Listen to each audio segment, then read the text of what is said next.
Yesterday, Nando Pagnoncelli of Ipsos shared some top lines from a recently closed flash Eurobarometer on public opinion on the EU. And the response to the question on which representatives are best placed to explain the EU might interest you.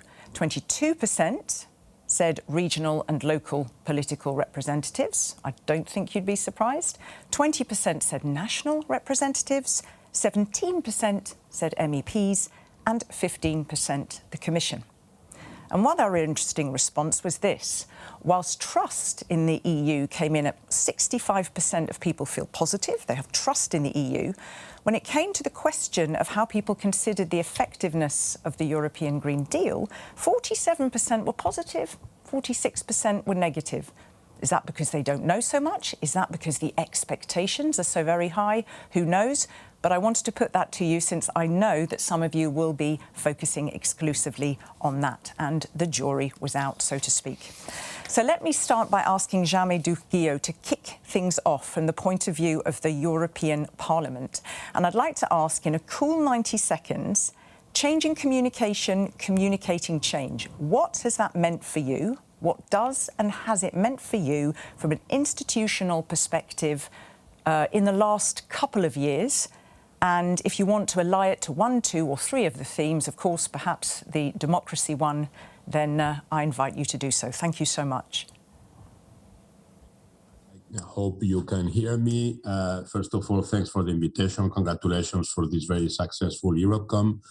I think that the only constant thing in life is change. And if there is anything we have learned over the last years, and not only because of COVID, is that we have to adapt to change and to stay relevant. And this is a constant process. We started with information, we moved to communication. Now we move from communication to engagement. It's not just unilateral, now it's a bilateral, it's a dialogue. We move from local to digital, now also the hybrid events. In the Parliament, we moved from a classical parliamentary plenary session style to remote plenaries, to members voting from home. So you see that we have to adapt to this. I would say that in the last years, maybe the most interesting and the most useful change was to try to move from rational to emotional communication. It's not just about informing or about explaining things. It's really about trying to create a feeling about Europe. And for that, you don't need only facts. You need to create these emotions. And this is what we tried to do during the last European elections. This is what we are trying to do now with the Conference on the Future of Europe. And of course, in the next 2-3 years, also with the next 2024 European elections. Thank you. And indeed, when you say there we're moving also from the rational to the more emotional, I would imagine that's also to counteract the fact that many of the anti-EU sentiment, much Brexit sentiment, much climate denial, is also very emotional, ideological. So you need to also be using those same tactics to get, as you say, to move also from awareness to engagement. Indeed. We all experienced what happened during this Brexit referendum. We were there with all kind of rational arguments, with lots of statistics showing to them the difference between being in and being out. And then at the end of the day, people were moved by a couple of slogans. Mm-hmm. I don't say that we have to go to this same field and to become completely irrational in the way we are communicating, of course not. But we need to transform the European Union in something which works really quite well, in something which also interests people in a more personal way. What Europe is doing for me, why I should be really linked to the European affairs. And for that, yeah, you need emotions, you need feelings. Thank you very much. Now, if the audience sees me glancing off camera, it's because I don't see myself on screen with these good people. So I'm speaking down a camera lens and I'm catching everybody out the corner of my eye. So I'm just going to look here now to my right to Pia Arenkilde Hansen. And let's have the Commission's perspective.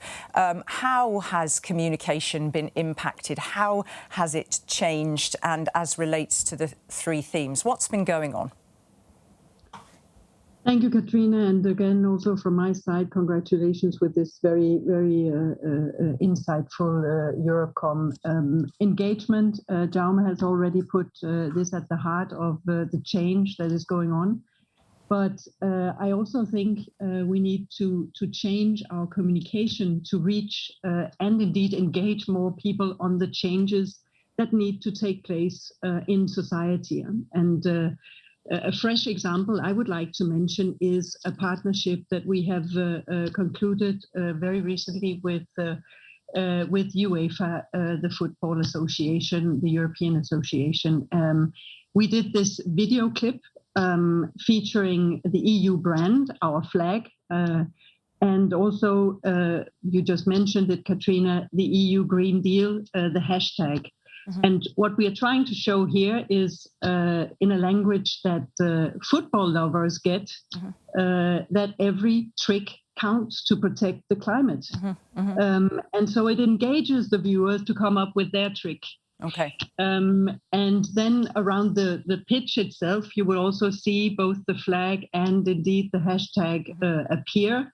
And it goes broader because, of course, you know, we have individual actions at the center of this initiative, but it's also about engaging, in this case, UEFA, on corporate social responsibility mm-hmm. by them signing up to the European Climate Pact, for example. Mm-hmm. So it has a broader also a reach than just getting people to do what they can do to make a difference for the climate. And yeah, go ahead, Katrina. No, I was just going to ask you to make, only so I can hear the top punching, but I think you had another example. Did I just interrupt you?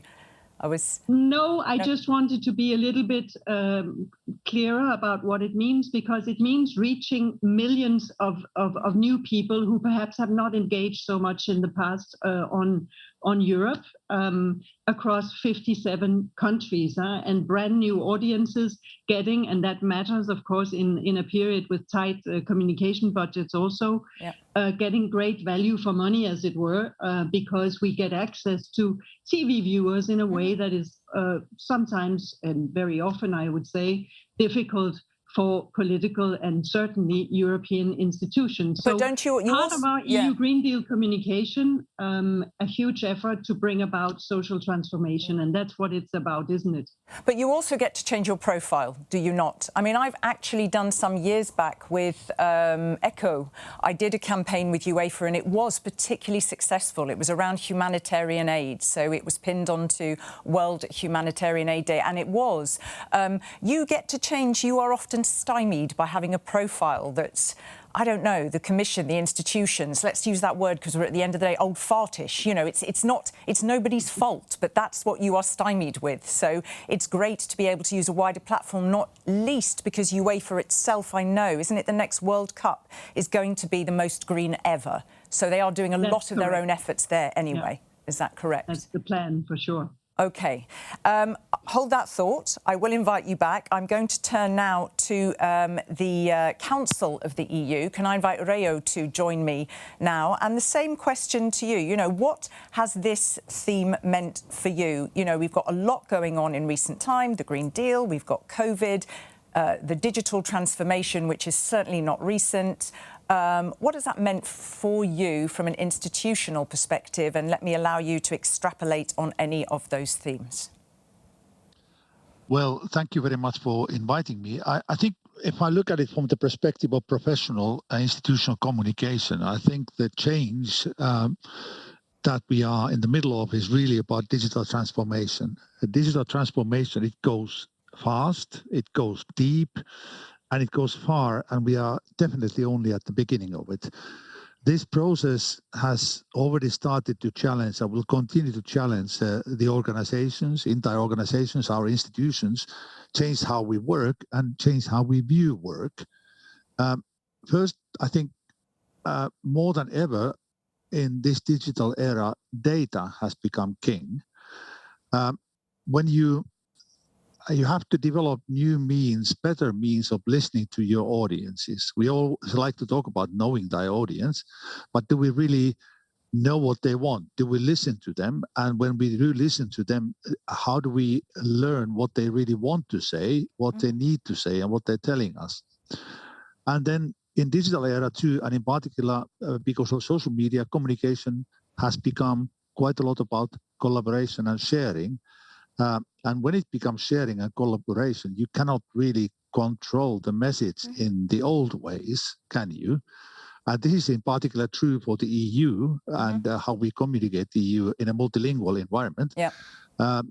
We know how difficult it is, nearly impossible for the message to maintain its relevance to the audience by way of translation. You need interpretation, and when you allow interpretation, you have to let go control of the message. And I think this is one of the big lessons that we have witnessed during the pandemic, something we have known before, but something that also during the COVID era has become a much faster process of digital transformation of communications. Can I come back on two things just very briefly before I invite our fourth speaker to lay out his stall? We just did hear, I was tuning into one of the workshops on combating hate speech and promotive, more inclusive terminology, more inclusive language. And you rightly say there, I mean, alone, it is very challenging when you have all of these languages, but also the fabric, the texture, the tissue of that conversation is changing too, is it not? And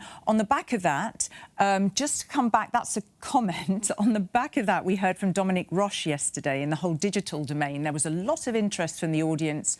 How do you get that human interaction, digital kind of balanced? What would you say in 3 sentences is your ideal answer to that? You and I are somewhere in a brasserie with a glass of Saint-Emilion. I've said to you, how do you strike that balance? You see digital as the biggest transformation. What would you say? It really is about listening and learning. I work for an organization that changes its master every 6 months.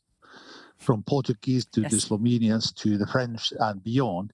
Every 6 months, you have to learn the new way of listening to people, hearing what they say and communicating with them, not trying to force feed the words, but trust that they think their own way, they choose their own ways, they interpret their own way.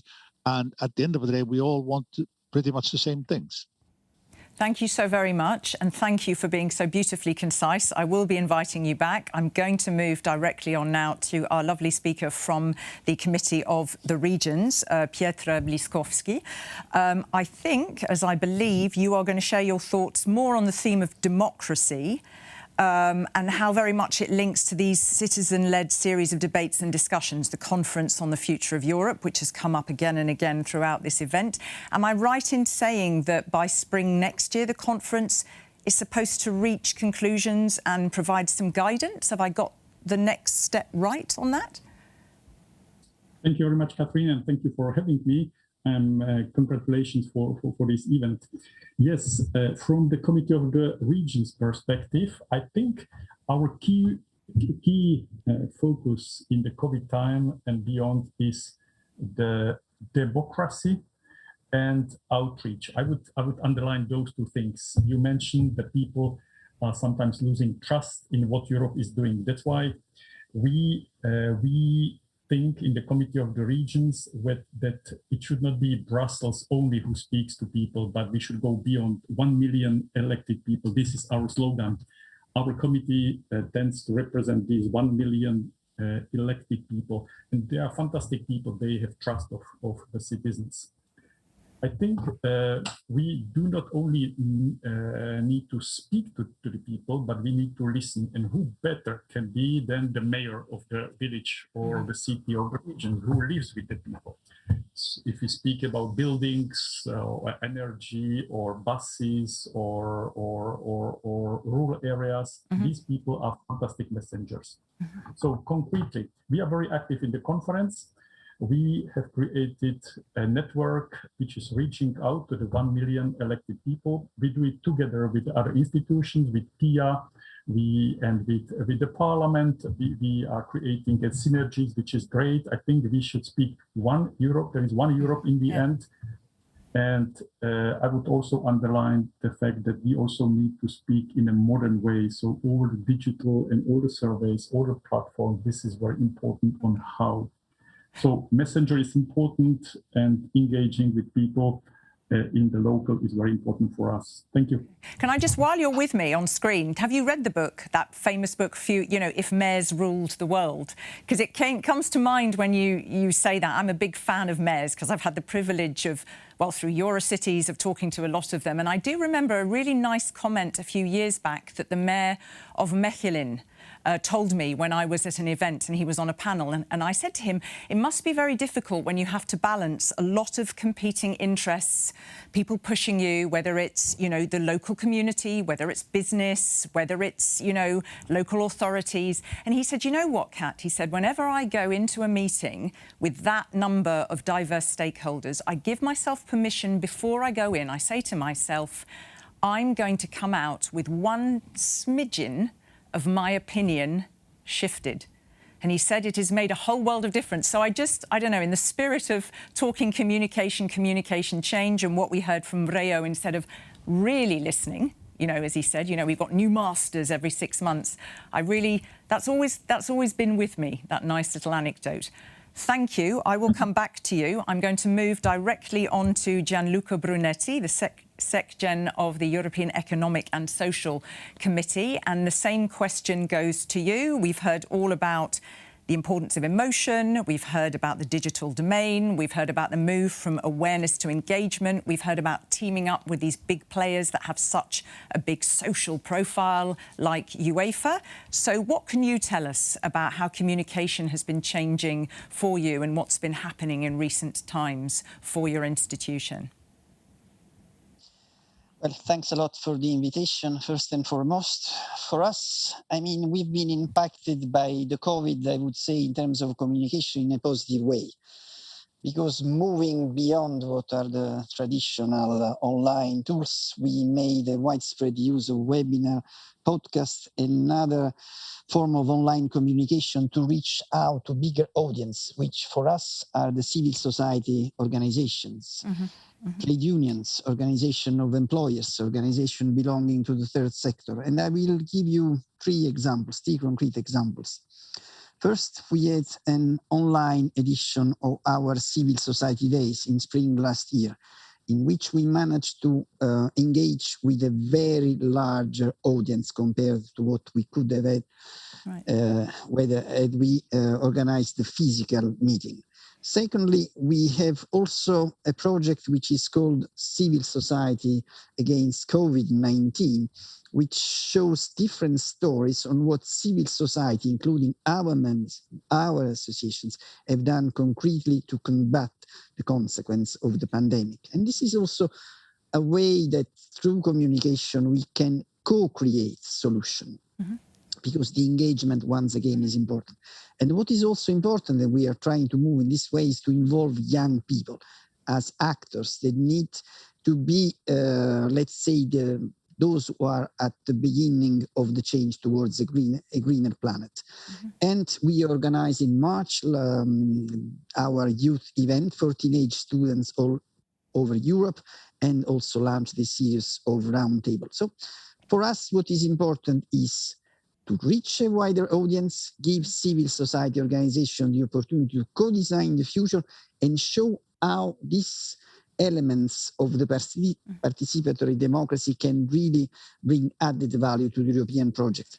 And I would comment just on what you've started, which is about how we have to communicate to people. I think that we have to communicate not necessarily to the individuals, but those who can better communicate at local level in order to pass the message of the European project.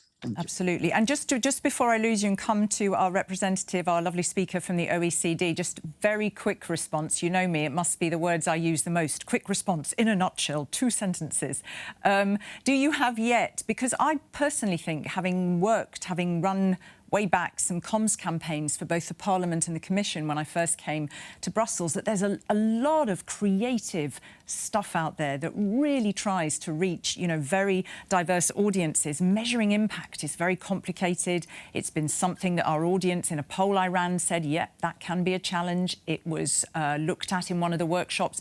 Do you have, for example, you talked podcasts, do you have any feedback in terms of the impact or the reach, but just a couple of top lines, or maybe you haven't gathered that yet?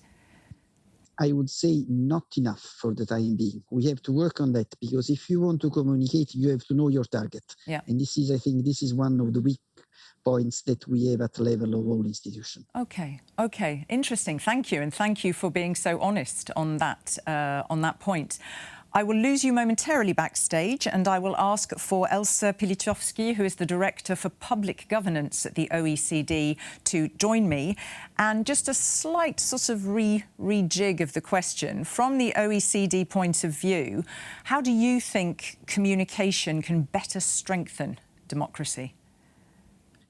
Good afternoon, and first of all, many thanks for the invitation, and big congratulations for these really fascinating discussions. The first message we would put out now post-COVID is that there is really no way back from the changes that have taken place on the communication function of governments or of European institutions. When we've seen COVID-19 has been really the opportunity of an enormous upgrade in the communication functions of governments and also of European institutions. And we still see some limitations. For example, in 2020, in a survey that we had carried out, we had just as many as 26% of the 46 countries surveyed that did not target any specific audience groups in their communication. Yet we've seen many good practices emerge during the COVID crisis. For example, Australia developed a range of tailored content aimed at Aboriginal communities in remote areas. This was delivered on selected channels and encouraged really word-of-mouth spread of health guidance among community members, making sure, important information reached those who may have, in other circumstances, been really marginalized. So ultimately, we really see communicating change as a means of making sure the public communication function is perceived and used as a key instrument of policymaking and delivery, reaching all segments of society. But let me say that I agree with all the speakers before me on the need of engagement, on digitalization, on being closer to society, and on all these messages. Thank you. And sometimes, just while you're still with me, I am lucky enough to moderate around all sorts of different topics. So I meet people who are running fantastic platforms. They've got great projects. They've got these unique tools. I mean, I heard yesterday about My Country Talks. That puts two people, it's called affective, you must know it, polarisation. It puts them together. They have a conversation. There's one couple that every single Tuesday now at 8 o'clock continue to have these conversations. They deliberately put on the table a topic about which they think they're going to disagree.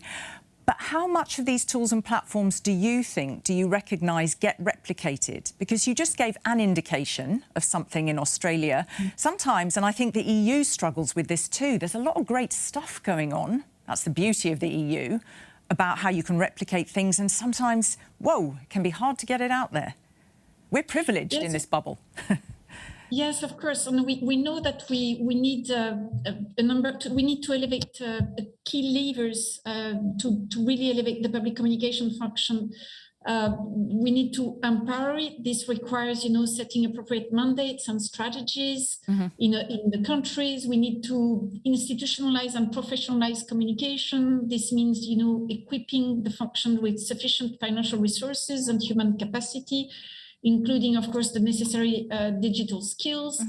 And of course, that very much related to your question, the third lever is really a more evidence-based approach. We need really more data-driven and evidence-based communication initiatives that are built around measurable policy objectives and evaluated results and based on what has worked elsewhere.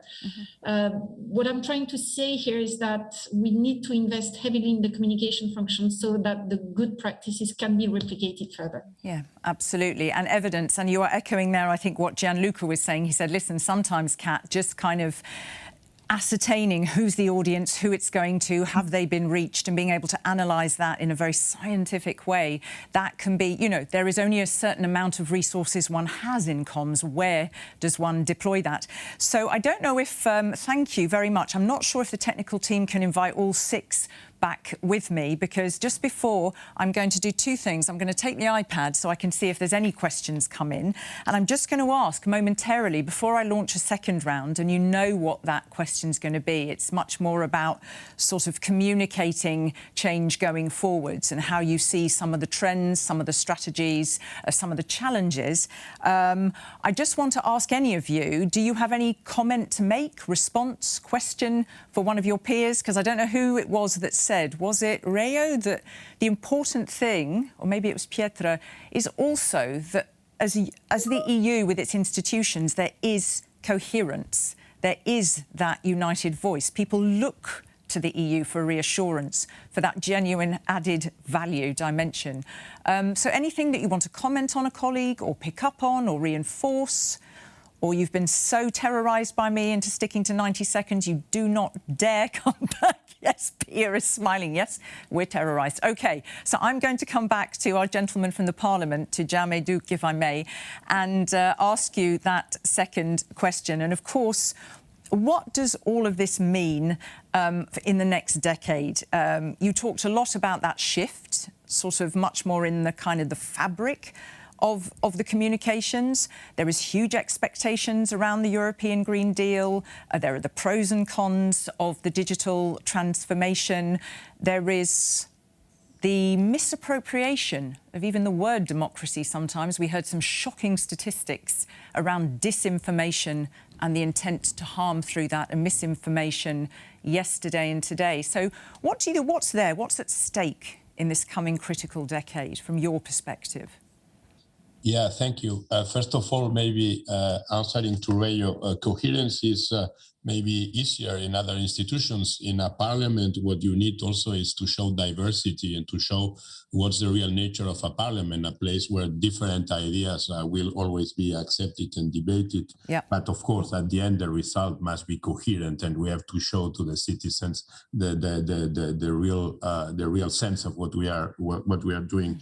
I think that in the next years, and this probably started already, our communication will adapt to a situation which is really new in Europe, which is the fact that we see for the first time that democracy is fragile, and that it's not just about voting, it's not just about communicating, it's not just about listening to the citizens, it's also to engage with these citizens in a way that they understand that they are also necessary to make this democracy survive to all the kind of dangers that we see around Europe and inside Europe.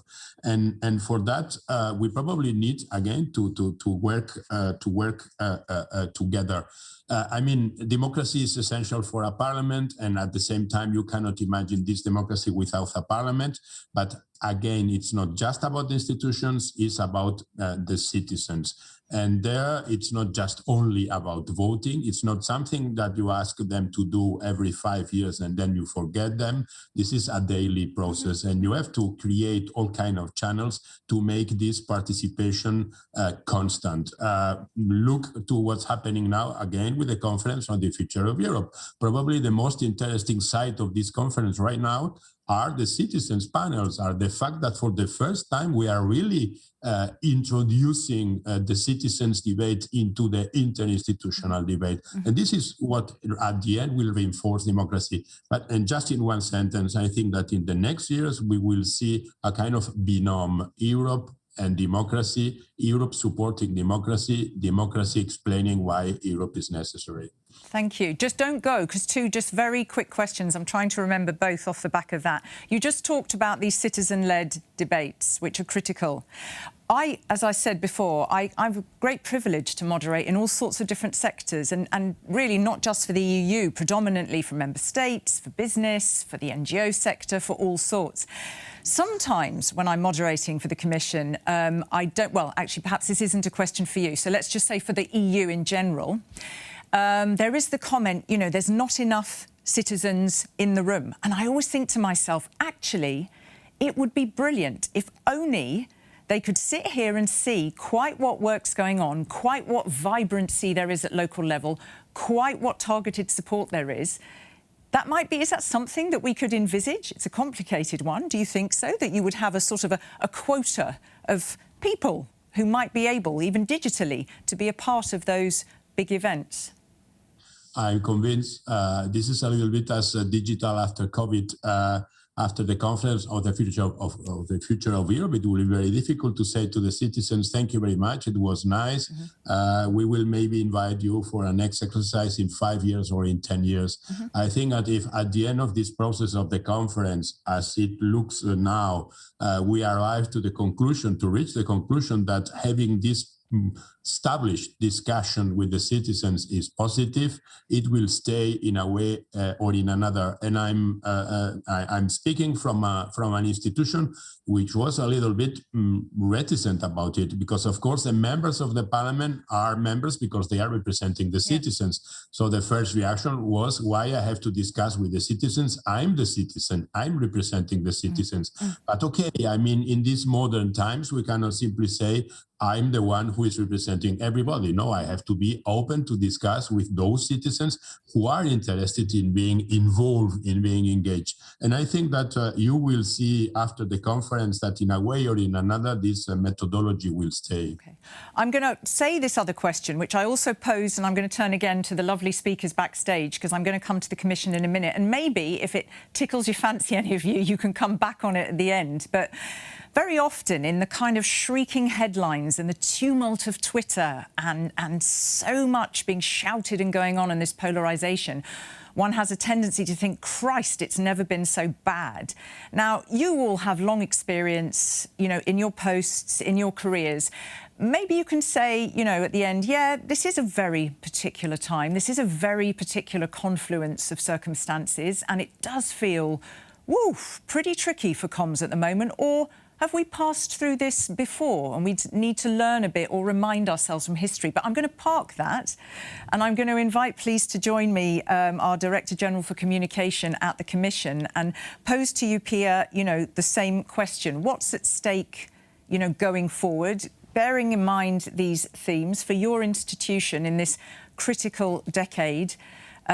You said what you're doing in terms of expanding on comms. What's coming up? What's at stake? What can you share with us? Yeah, thank you, Katrina. And I think Jaume has already touched upon some of the real hard issues that we need to deal with in terms of the continuation of the citizens' engagement, what is happening between elections, etc. And of course, the conference is at the heart of that. When it comes to the themes, the substance, you know, you mentioned democracy, Green Deal, digitalisation. I mean, all of these issues are the top themes for the European Union at this time. It's also some of the issues, and we see it in the conference once again, that people care most about. And the Conference on the Future of Europe is in itself a true innovation in democracy. I think sometimes it's talked a little bit down because, you know, there are challenges, we need to burst more bubbles, we need to reach out more, etc. But the fact of the matter is, this is a democratic innovation. It has never been done at this scale ever before. It's an experiment. We will listen and we will learn. Rayo underlined how important this is. This is also the case here. And it's happening at the time where Freedom House marks a 15th consecutive year of democratic backsliding. We can't take democracy for granted. And I think that's really, it's powerful to see this experiment unfolding in this context. And it is not a coincidence that democracy alongside the green themes, the climate issue, are the most important issues for citizens. We see it in the Eurobarometer. We see it in other surveys. It really is an area where citizens have a lot of expectations. We see it, by the way, of course, also in the streets in Glasgow, where, of course, our young people are turning out in high numbers. And it's no accident that Next Generation EU, Europe's big recovery plan, focuses also on green, digital and resilient recovery. So our communication must really mobilize people, both individually, engage them, and also show that we do what it takes and that we take into account what they say to build back better. And just to ask to pick up on a theme there that came up, or rather a comment that came up yesterday from Gafar Rampage, who had been at the EYE, the youth event that fed into that very conference. And I was saying, to me, what's important, obviously, and I think we would all share this, is not just the being able to nourish a conversation or bring your point of view, but it's to know what happens with it. And if your point of view, if what you would like can't be honoured, because not everybody is going to go away, obviously, with what they want, how one helps people to understand that or accept that. And sometimes, the EU has been criticised for saying, yes, there's consultations with all kinds of stakeholders, and then you get criticised now for whether those stakeholders' comments have been necessarily implemented in policy making or taken into account. Do you think that's fair, unfair? Is it lie somewhere in between? Look, we can always improve in the way that we explain what is being taken into account and why after typical stakeholder consultations that perhaps lead to legislation. I think we're actually pretty good at doing that because we are very transparent also when we show, how stakeholder comments, which comments have been made first and foremost, and how they have been taken into account when there's legislation prepared. But in the Conference on the Future of Europe, it's absolutely decisive, and you're right to underline it, because the whole credibility of the exercise rests on this, that we transparently all the way can be reporting on contributions, on the processes from the platform to the panels and in the plenaries, what is being taken along and ultimately leads to taking up recommendations at the end of the process. It's extremely important that this is transparently communicated back to the citizens who have made an effort, who had contributed with ideas. Some ideas, are perhaps already being implemented partly or fully or in different ways. Also, this needs to be explained as we go forward. So it's a very important point.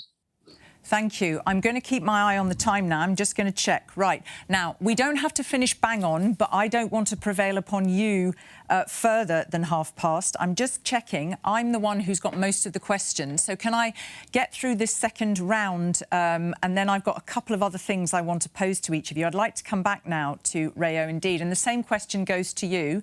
You have the privilege of going third here now, so you can hear what your peers have said. But what's sort of important for you going forwards in this critical decade in terms of comms? What do we need to be looking at? What's at stake?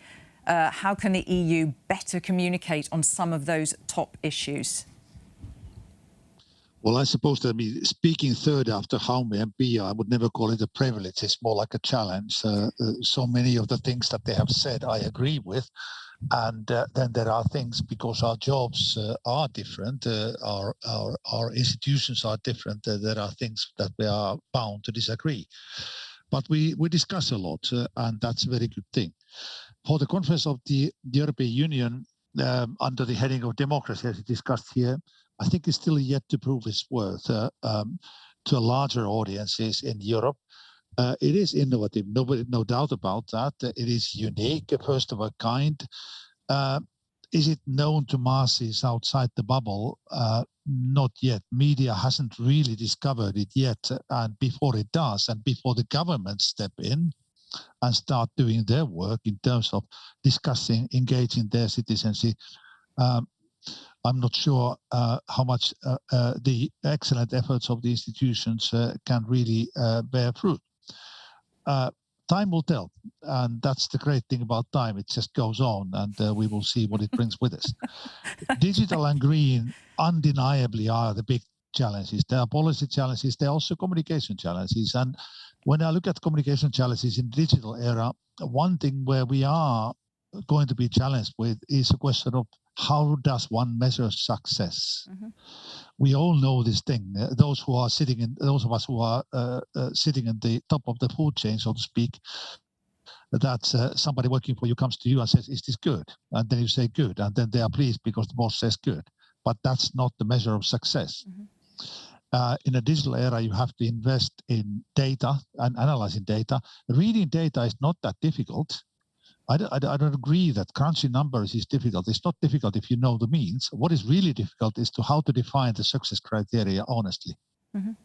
Yeah, and I think, I mean, just to pick up on that issue of data, because we heard from, I mean, I think, well, my personal view is not all data is created equal. I think there is quality data and less quality data, and one needs to be clear what one is doing with the data. But a very interesting, we heard very interesting, a little short clip earlier that was played by my co-hosts in the lobby of a gentleman, a data journalist. And he was saying, you know, be very careful when you have, you know, data is really, really useful. But when you extrapolate it and you pull something out, one has a tendency to think it's tremendously objective. But actually, it's always situated within a story. So just say a little bit more about be very specific about data and where you see the role of it, the importance and how we need to treat it. Well, do you think that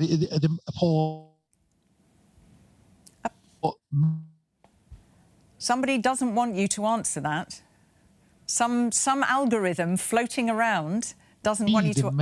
Hang on a minute, I've lost you. I'm going to see if you can come back. Advantage of creating data focused. Rayo, I'm going to come back to you because I've lost you. Hold that thought. I'm going to come to Pietro. Hang on. Hold that thought, Rayo, because I don't want to lose what you're going to say. I'm going to ask you to park that sort of corollary, because I'm losing you. So I very much... Rayo, we don't hear you. You are... You just hold that thought. I'm going to get the technicians to try and jump in. I'm going to come to Pietro. Also,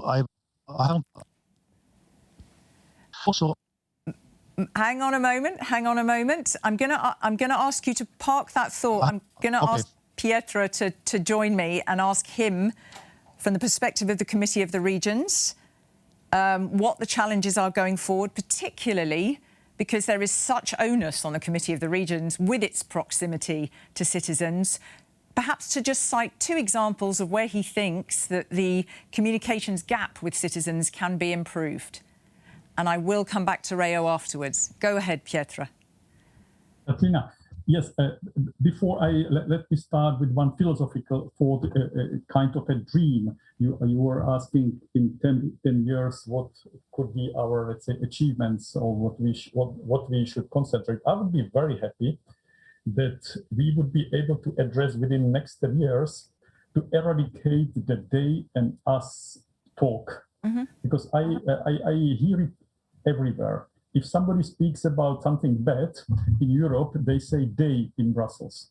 And if it's something good, they say we somewhere here. And I think this is a disease. And for me, the medicine is the partnership.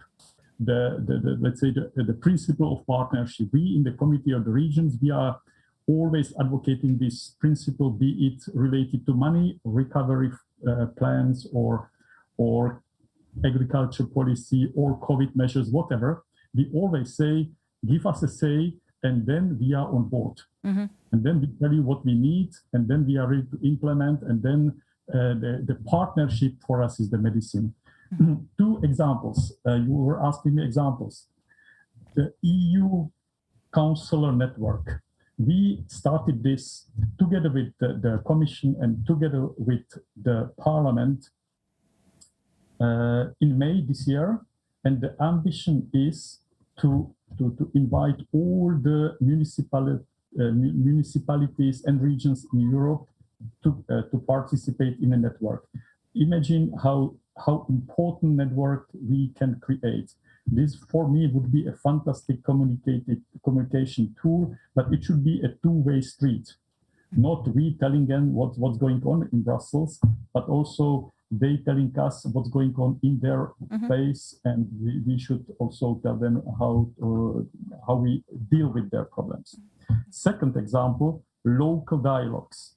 This year we started, and this year we will do 120 dialogues. They are big, sometimes 500 people, etc., around Europe, some of them cross-border, all of them in national language, local language. And we are also committed to bring the message from each of the 120 dialogues to the conference. So two concrete examples, many more to be done. Many thanks. Thank you. Thank you. I'm not going to come back to you quite yet because I want to give a chance to hear from Gianluca and Elsa just so that we can complete that and then pop back to Oreo to complete perhaps answer to the question that I brought forward on data. But Gianluca, from the European Economic and Social Committee. So let me come to you. We've heard what is challenging. We've heard some of the solutions. We've heard the difficulty of, you know, you've got these great tools and mechanisms. Do they really have the outreach that one can hope for? We've heard of the need for more data gathering, more evidence to be able to really refine your audiences and understand their needs. What do you think is coming up for you in terms of challenges, and particularly around these three themes in this critical decade? Well, I think that first and foremost, we have to take into consideration what we can have a green and digital Europe, what we need to have a participative and inclusive Europe. And this is the main point, because we are losing cohesion in our society. This is extremely important. And when we think about the challenges of communication nowadays, the situation is completely different from the past, because our communication is an institutional communications. And since there is lack of understanding or lack of trust from on behalf of the citizens towards the institution in general, our way of communicating is also put in danger in a way. I think that we have to work in two different ways. First and foremost, we have to move down from consultation to top-down engagement, co-design, co-creation, and empowerment. This is the only way in which we can really bring the citizens closer to Europe. And also, when we communicate about changes, we have to move away from negative way of communicating. All what is in relations with Green Deal makes a lot of people enthusiastic, but makes also a lot of people scared. Mm-hmm. We have to communicate hope, progress, better living conditions, which in the end is also something that is in the treaty. We are here to promote better living conditions for our citizens. Yep. And we have to pass positive message. I think that's a very good point that I was going to bring up as well, because we heard it in, was it the Ideas Lab or the workshop on the Green Deal this morning, that one of the ways, I think it was Tom de Bruyn said, one of the ways to avoid politicisation of the motivation for climate change is by, instead of presenting a dystopia, a utopia, thriving communities, a healthy life, good well-being, opportunities. So I think it's a very important point that you brought up there, and it did echo a comment that had been made this morning. Hold that thought. I'm going to come to Elsa again and see again, you know, for you going forwards, where do you see some of the main challenges, particularly in public communication? And just can I, as a heads up, I was listening to a very interesting colleague of yours from the OECD. There was a Green Deal workshop about the challenge of governance. It was saying the challenge of governance in addressing sceptics, in addressing climate deniers. And I know you've got these principles of good practice for public communication responses to mis- and disinformation. So is that part of what you think is we need that anchor going forwards to meet these various challenges of this decade?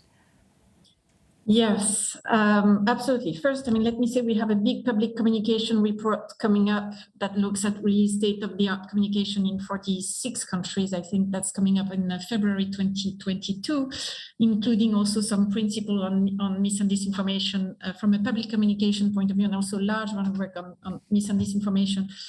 But you asked about the challenges. And for me, I think one of the things that we should take out of this conference is that communication will be at the core of the resolution of the big problem that we have with green and democracy at the same time. We're at a time when the expectations on the transformation of societies are huge from citizens to address climate change, but these transformations require enormous trust for governments to be able to implement them. At the moment when trust is very low, maybe not in the EU, maybe not in EU institutions, but clearly for national governments. So we're at that time where it's a trap, if you want, for democracies, where without trust, they will not be able to deliver. But if they don't deliver, there will be lower trust. So that's a kind of a vicious circle, if you want. And communication is really at at the core of the matter. It's not the only thing that is needed, but let's say it's a sine qua non condition. And to tell you that at the OECD, we have 38 members, a big majority of EU members, but we have decided on a strategy on reinforcing democracy, and it has 3 pillars: 1, mis and disinformation; 1, participation and representation, so a lot about communication as well; and 3rd is about the capacity of national governments to work on global challenges. But you can see that public communication is it's one of the core functions. Yeah, absolutely. And I think also by just defining those 3 pillars, you are also, building upon what we see from this event in itself. Communication is it's a word, it feels like a blob, it feels like a lump, but my God, it is so intricate. It is working on so many levels: the value of multipliers, the necessity of localization, what is participatory democracy, the need for authenticism, how do you balance digital with human? It's enormous, unpicking it all. So thank you for that. I'm going to, in the interest of time, come back just to see if Rayo, if you're there. I'm just looking to the right. I don't know if he can hear us, if he's there. I don't know if you wanted to finish off. I was asking you about data. Data sometimes seeming as though it's tremendously objective, but there's always a story. And you were talking about the importance of data. I was asking you to just briefly elucidate on that, just momentarily. Yes, I'm not claiming that data is objective. So of course, numbers don't lie, but there's any which way you can interpret them so as to bring the story out.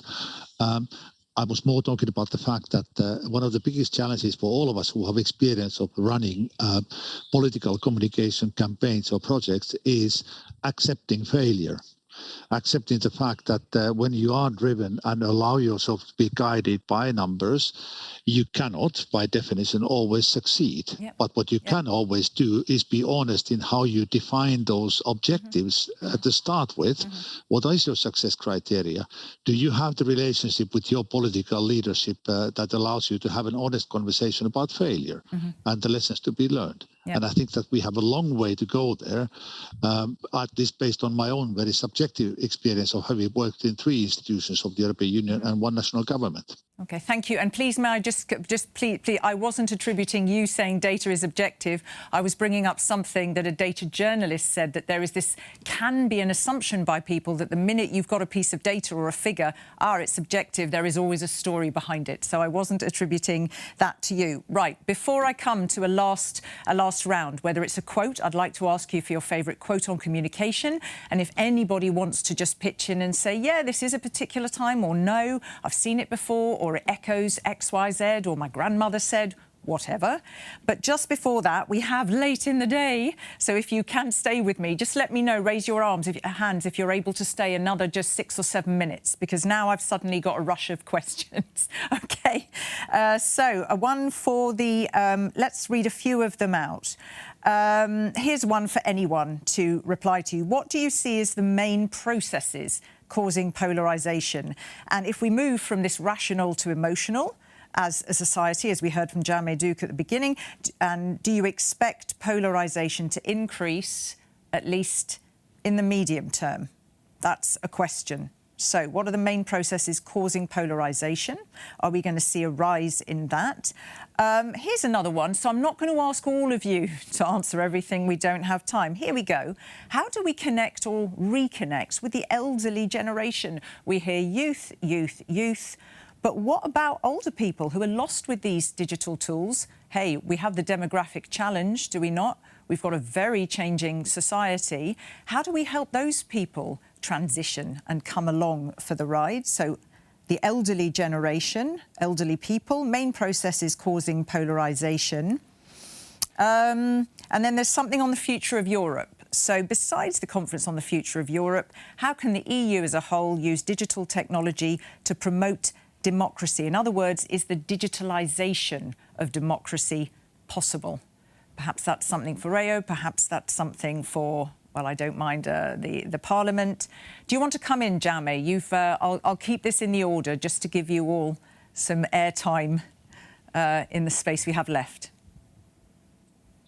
Yeah, maybe on polarization, yes. I think that sadly we will see much more on this in the next years. for many reasons, maybe one of them, but this could open a completely new debate, which is social media and the way social media are creating echo chambers. I mean, we all know, but this is the reality and we will have to confront it. On how to reconnect with elderly, that's a very nice question, but I wouldn't simply say that they are not in the digital, because this is not true. They are in the digital, but in another way, or they are connected through platforms that are not the same platforms that young people are using right now. But most of them are now active also in digital. So I would say it's not really about being. I mean, it's not about the age. It's more about the social circumstances or the social conditions. And I think that there is where we still are failing. We are not good in connecting with people who are not well educated, who are not really interested in an original way on politics or in European affairs, or with people that in fact have too many problems in their lives to spare some time to discuss with us. You say that with great confidence. You know, most people, I don't know for you we had a question yesterday about what constitutes a young person for the EU, but you said with a lot of confidence, actually, no. I think most are. Do you have stats to know they are, or is it more that you think age is less important than the sort of the background, the socio-economic circumstances, or does the EU have stats that there is the older generation is pretty well connected? Yeah, there is a lot of data on that. And by the way, in the Parliament, we are using this data for all our campaigns, and mainly for the European elections campaign. In the last European elections, for example, we focus a lot on young people. Why? Simply because they are those who vote the less. And the elder people are those who are, let's say, more used to go to vote. Of course, there are many differences also depending on the countries. But all in all, the real problem, at least for the European elections, maybe for many national elections too, is in the ages between 18 or 16 in some cases and 25, 30. But then when you have a look to the, let's say, the way they position themselves in front of the European integration process or the future of the European Union, the real divide, it's not among generations, it's about the social situation or the social condition, or even about the level of studies. Okay, thank you. Can I invite Pia back to join me, please? And there was a variety of questions there. And again, also, just let me add one more in, just give some breathing space. Communication and citizens' engagement are at the heart of European democracy. Are EU institutions ready to elaborate on the conference on the future of Europe results? And has the pandemic changed previous positions? So I'm just going to let you digest that, because I've thrown a lot and then another one your way. I want to give you a moment to think perhaps how to combine some answers. There we go. I can start thinking aloud on what you said, the last issue you brought up. Yes, of course, the pandemic has accelerated the movement that was already underway on the digital side. Rayo also referred to it. It has also given us opportunities of engaging that we were perhaps less inclined to seize before, because it was often about, for example, creating dialogue in the room, and we don't, let's say that's not where we are anymore. We've just seen a weekend of citizens panels going on online in the conference on the future of Europe. There are really new opportunities to be seized, but of course, again, we have to make sure, and it relates to the other issues that were touched upon, that the inclusivity, that we are able to be inclusive about that we're able to reach out to new audiences. We keep getting to the same issue about how do we cater to the broader audiences that we need to reach on what is, I would call it, an intergenerational challenge when it comes to the transformations that we need to enable in our societies, be it on the Green Deal, be it on the digital transformation, be it on resilience and health. to name some examples. So digital is an enabler for me, but definitely one that we need to work on down to the very local level. Petra mentioned some very interesting projects that are going on there at the moment to mobilize at the local level through councillors that, of course, his institution is eminently placed to engage with, and where also the European Parliament has set in the sea a project on building Europe with local entities, and we are all working together on that. That is also key when it comes to, and the other issue about reaching the elderly, having engagement and dialogue with the elderly in new ways. So I think it's all joined up. And for the last theme, the polarization issue, I think Jaume's predictions are unfortunately very, very likely. At the same time, both this kind of dialogue that I just mentioned between generations and also the increased ownership that we need from member states on all these themes, and indeed Europe's role. And there, our recovery plan, Next Generation EU, has a crucial role in terms of making it real to people what it is that we are doing together there through European solidarity. Absolutely. This is definitely one of the best, let's say, means that we have to counter that kind of polarization that indeed has a very strong social dimension underlined by Jaume. Yeah, thank you. Thank you very much. And we don't even, I mean, just even the relationship between the EU and its member states, and you use the words member states taking ownership, that is a conversation that, hey, if we open that and specifically focus on that now, we're going to be here for the next 2 weeks, because that, for me, is so much of the essence of all of this. But I won't go into that because, in the interest of time, I so want to keep our audience with us. I want you to stay with us. So we barely have 5 minutes. Let me come to Rayo, if I may. I've thrown a few questions out there. You've had time to cogitate. What would you like to put on the table? Well, I think that echoing a bit what Jaume also said about the older generations, I think the main issue here that we are dealing with is a knowledge deficit. And knowledge deficit is a really, really big challenge for all of us. We talked about how fast communications has become, how fast these interactions are becoming, how fast the technology enables us to message and communicate. We are moving fast. Maybe we are moving too fast. Maybe we are not repeating enough. Maybe we are not staying long enough in conversations that we have started, so as to allow the audiences to kind of understand what is being said, have their take on it, have their input in them as well. We don't have to believe in the same way. There is real unity in diversity, as they say.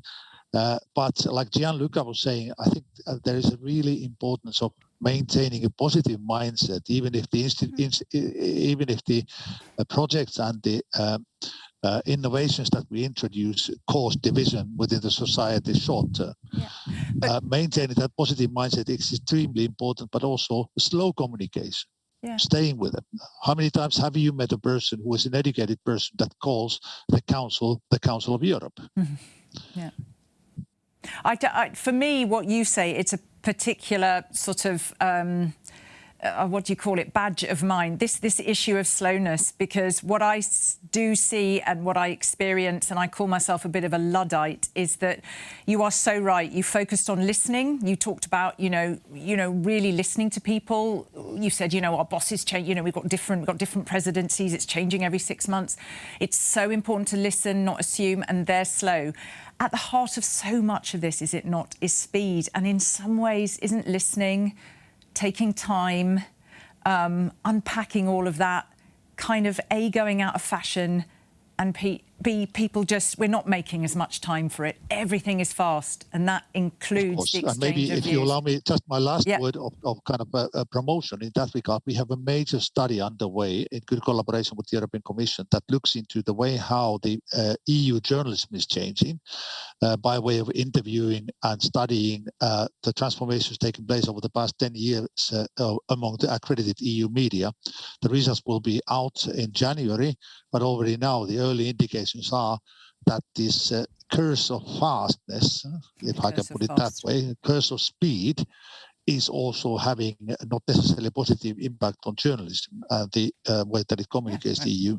Okay. Thank you very much. So I keep saying, who shall I invite next? Pietro, do you want to return? And we did have a question that might not have been also adequately answered. I'm struggling with the iPad here.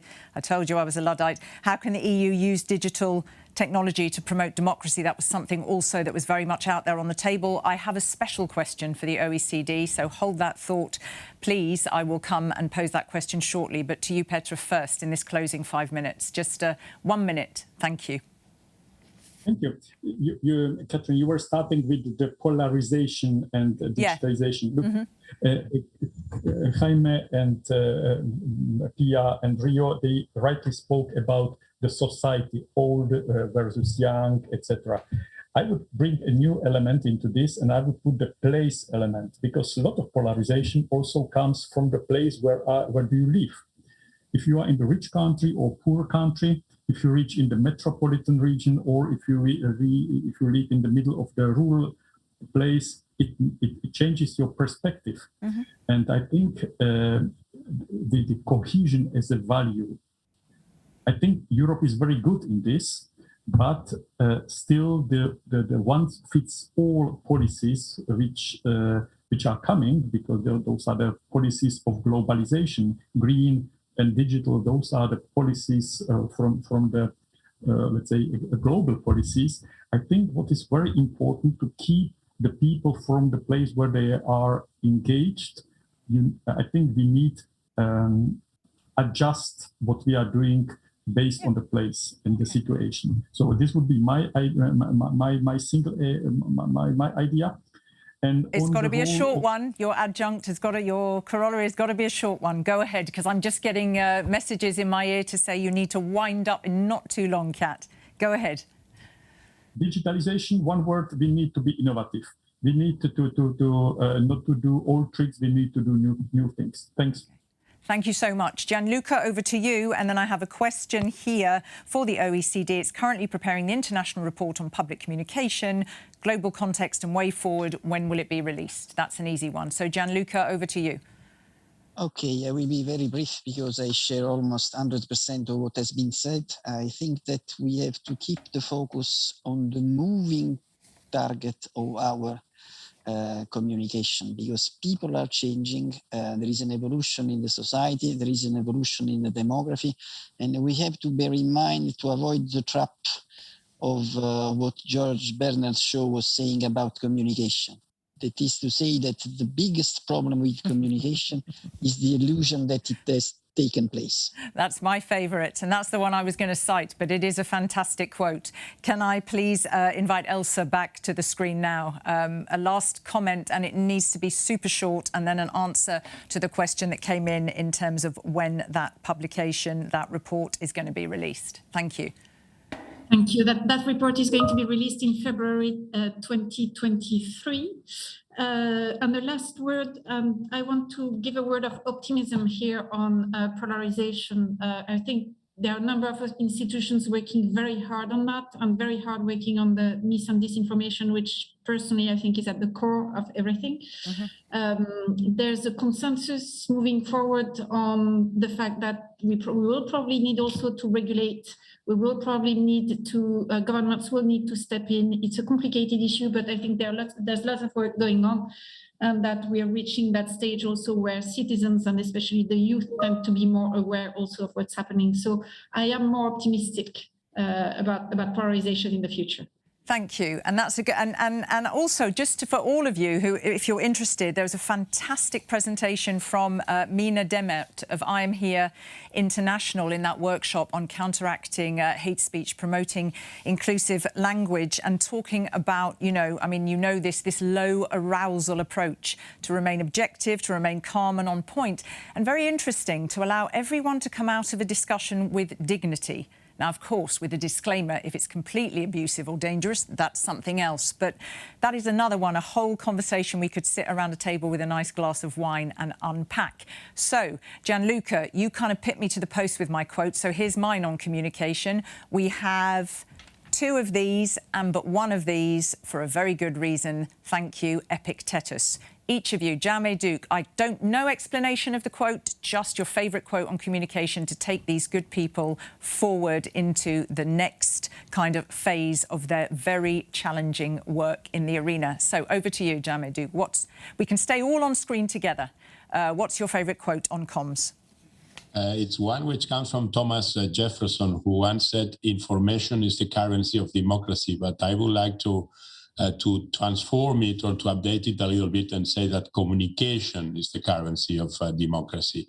And I would encourage everybody, people who have been participating very actively in this Europcom season, to use this currency and to use their courage for the benefit of European democracy. Thank you very much. You used the word courage there, did you? Yeah, it's a nice word and it's the right word. Absolutely. Pia, for you, what's your quote?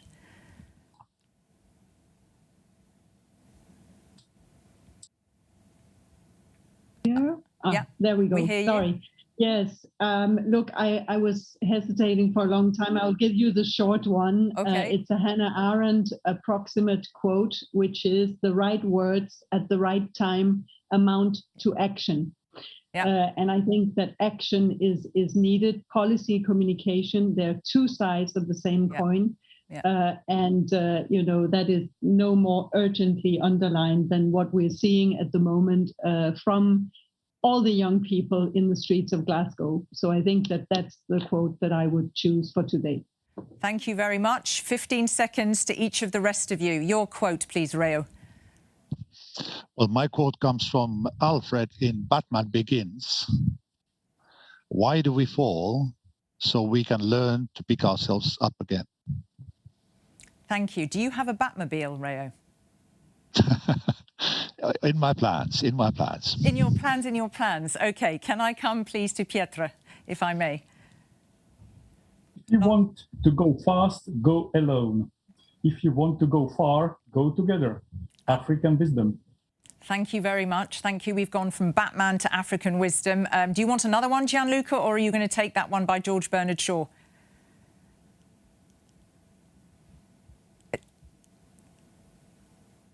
I can make another one, which is from Ken Liu, which is to say basically that every act of communication is a miracle of translation. That's a nice one. Thank you. Thank you. You're a good font of knowledge on those quotes. And over to you, please, Elsa, for the last one. Well, if I have to choose, I would choose the one by Hemingway that says that when people talk, listen completely. Most people never listen. Yeah. So I think that's a good advice, and we've talked about that quite a lot. And I just want to correct the date of the release of our report, which is February 22 and not 23. Okay. February 22. Yeah, you're already like, oh, I'm so exhausted. You're already 1 year ahead. Thank you so very much to all of you. I know I prevailed upon you longer. I am a very good timekeeping moderator, but I did say I'd keep you, and I did say I'd keep the audience who sent all of their questions, or at least I got them very, very late.